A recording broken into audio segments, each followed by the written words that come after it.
Hello friends, welcome to my channel. और मैं लेकर आई हूँ रिव्यू। आप देख सकते हैं प्यारी प्यारी सी क्यूट सी प्रिंट वाली अंडरवेयर का। और ये है सुपर बॉटम्स ब्रांड से। और ये जो है ये इनकी पैडेड अंडरवेयर है। एंड जो है ये जो प्रोडक्ट है ये मैं काफ़ी टाइम से अपनी डॉटर के लिए यूज़ कर रही हूँ। और मेरी डॉटर अब 2.5 साल की है।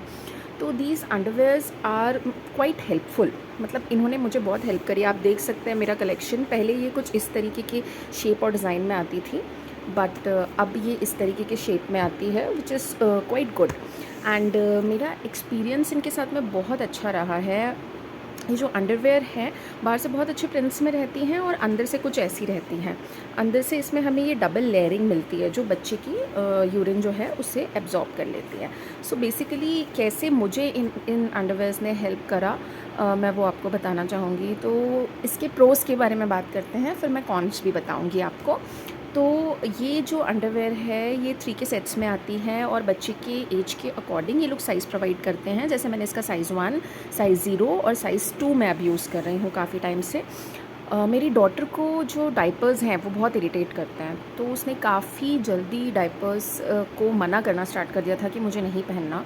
सो मैं एक अच्छे ऑप्शन को ढूंढ रही थी और उस टाइम पे मुझे ये सुपर बॉटम्स के अंडरवेयर्स मिले and they were literally quite helpful. बहुत इन्होंने मुझे बहुत हेल्प करा है ना। सो ये पॉटी ट्रेनिंग अंडरवेयर्स हैं। और इसके प्रोज़ की अगर हम बात करें तो प्रो ये है कि इसका कपड़ा बहुत अच्छा है, स्किन फ्रेंडली है ना। लेकिन कुछ दिनों बाद कंटिन्यूसली वॉश करते करते ये कुछ ऐसे फेड हो जाते हैं, है ना। मतलब फेड हो जाते हैं, मैं इन्हें कॉन्स्टेंटली वॉश करती रहती हूँ तो फेड हो जाते हैं, पहली चीज़। तो दूसरा ये कि ये जो अंडरवेयर है ये बच्चे की एक ही यूरिन अच्छे से अब्जॉर्ब कर पाती है। ऐसा नहीं है कि उसने 2-3 सुसु कर दी और ये डायपर जैसा काम करेगा। एक यूरिन होते ही आपको अंडरवेयर चेंज करना पड़ेगा।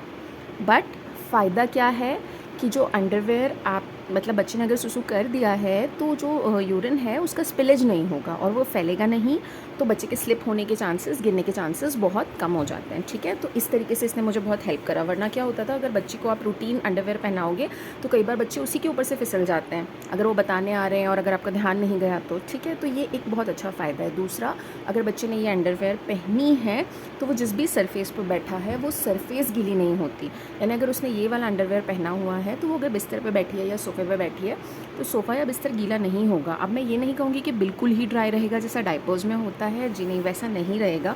थोड़ा तो आपको नज़र आएगा गीलापन, 5 से 10% हो सकता है, लेकिन डायपर जितना क्लीनलीनेस नहीं दिख रहेगा। वो डायपर का सब्स्टिट्यूट नहीं है ये, है ना।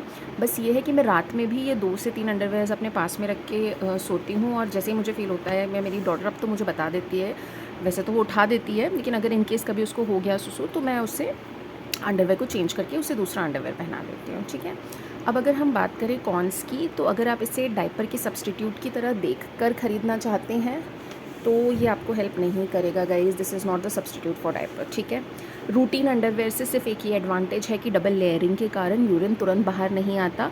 अगर बच्चा आपकी गोद में है तो आपको एकदम से फ़ील नहीं होगा, अदरवाइज़ आपके कपड़े ख़राब हो जाएंगे, है ना, अगर आपने नॉर्मल अंडरवेयर पहनाई है तो। दूसरा, इस कोटिंग के कारण बच्चे को एकदम ड्राई फील होता है, जो गीलापन होता है वो पूरी तरीके से बाहर की तरफ होता है। ठीक है, अब बात करते हैं इसके कॉन्स की। तो वही डायपर का सब्स्टिट्यूट नहीं है ये। दूसरा जो मैं कॉन कहना चाहूँगी कि ये काफ़ी एक्सपेंसिव अंडरवेयर्स है। मींस ये इकोनॉमिक रेंज में नहीं आती हैं। मैं इसका प्राइस टैग कर दूँगी। मोस्टली मैंने इन्हें फ़र्स्ट क्राई से ख़रीदा है तो वहाँ पर ये मुझे अच्छे डिस्काउंट पर मिल जाती हैं, 30-40%। पर 30-40% के डिस्काउंट के बावजूद भी ये बहुत ज़्यादा एक्सपेंसिव है guys. These are quite expensive. एक अंडरवेयर आपको अराउंड 250 से 300 रुपये के आसपास पड़ता है। लेकिन क्योंकि मेरी डॉटर डायपर पहनना ही नहीं चाहती है तो मुझे ये सूटेबल ऑप्शन लगा, तो इसीलिए मैं इन्हें यूज़ करती हूँ। मैं इसे हाईली रिकमेंड करती हूँ उनके लिए जिनके साथ मेरे जैसा कोई इशू है कि बच्चे को रैशेज़ आ जाते हैं और उन्हें एक ऐसा सब्स्टिट्यूट चाहिए जो थोड़ा बहुत डायपर की तरह मदद कर दे, हमें टाइम दे दे जो है बच्चे का ड्रेस चेंज करने के लिए। आप अपनी सरफेस गीली होने से बचाना चाहते हैं या बच्चे को कहीं गिरने से बचाना चाहते हैं। जैसे अगर बच्चे ने ये अंडरवेयर पहनी है और उसने कहीं खड़े होकर सुसु कर भी दिया है तो वो जगह ख़राब नहीं होगी, आप उस एम्बैरेसमेंट से बच जाएंगे।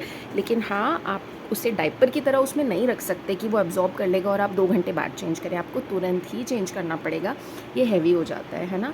तीसरा, एक इसका कॉन ये भी है कि इनको सूखने में काफ़ी टाइम लगता है, क्योंकि ये देखिए ना अंदर इतना मोटा फैब्रिक है, सूखने में काफ़ी टाइम लगता है और आपको अच्छी तरीके से धूप में सुखाना पड़ता है। जैसे मैं मशीन वॉश नहीं करती, मैं हैंड वॉश करती हूँ इन्हें, तो अलग से पहले वॉश किया, फिर डेटॉल के पानी से धोती हूँ। और अगर आप ये नहीं करेंगे ना तो ये जो मोटा कपड़ा है ना, इसकी वजह से इसमें स्मेल आएगी, एंड वो स्मेल बहुत अनॉइंग है। आप इसे सिर्फ ऐसे बिल्कुल केयरलेसली धोकर नहीं डाल सकते कि पानी से धो के डालिए, आपको प्रॉपर डिटर्जेंट से धो के, ब्रश से क्लीन करके, डेटॉल से वॉश करके इसको सुखाना पड़ेगा, वो भी धूप में। तो बारिश के दिनों में इनके सूखने की बड़ी दिक्कत होती है, गर्मी में तो ये फटाफट सूख जाती हैं। तो ये मेरा था detailed honest review of these pants of super bottom. अगर आप इन्हें ख़रीदना चाहें तो इन्हें ज़रूर ट्राई कर सकते हैं। मुझे इन्होंने बहुत हेल्प करा है और मेरा कलेक्शन देखकर आप समझ सकते हैं। और इनका कलर भी अब काफ़ी फेड हो गया है, मैं इन्हें लगातार यूज़ कर रही हूँ। जैसे ये नई है कुछ, तो इनका कलर अभी भी ब्राइट है, बट ये इवेंचुअली आप देख सकते हैं मैंने इन्हें बहुत यूज़ करा है and it's a good product, मैं इसे रिकमेंड करूँगी। बस कुछ इसके कॉन्स हैं, जैसे ये काफ़ी महंगा है, सूखने में टाइम लेता है, बट वो टाइम लेगा क्योंकि लेयरिंग उतनी ज़्यादा है। बट हाँ, कपड़ा बहुत अच्छा है, बच्चे की स्किन के लिए फ्रेंडली है। मैं इसे 2-3 एक्स्ट्रा कैरी करके ले चलती हूँ, क्योंकि अब मैं बिल्कुल ही, मेरी डॉटर जो है वो डायपर्स पहनती ही नहीं है, तो मैं चेंज करा देती हूँ। वो थोड़ा सा एफर्ट मुझे लेना पड़ता है, लेकिन ठीक है, बच्चे के हेल्थ के लिए वो ठीक है और एनवायरनमेंट के लिए भी ठीक है। अगर हम डायपर्स जितनी कोशिश करें हम उन्हें अवॉइड कर सकें तो। जब बिल्कुल ही चॉइस नहीं है तब तो बात अलग है, हमें डायपर्स ही यूज़ करना पड़ेगा। सो आई होप आपको मेरा ये रिव्यू पसंद आया हो और आप ज़रूर इन्हें ट्राई कर सकते हैं, अगर मेरे पॉइंट्स आपकी रिक्वायरमेंट के साथ में मैच करते हैं तो। Thank you so much.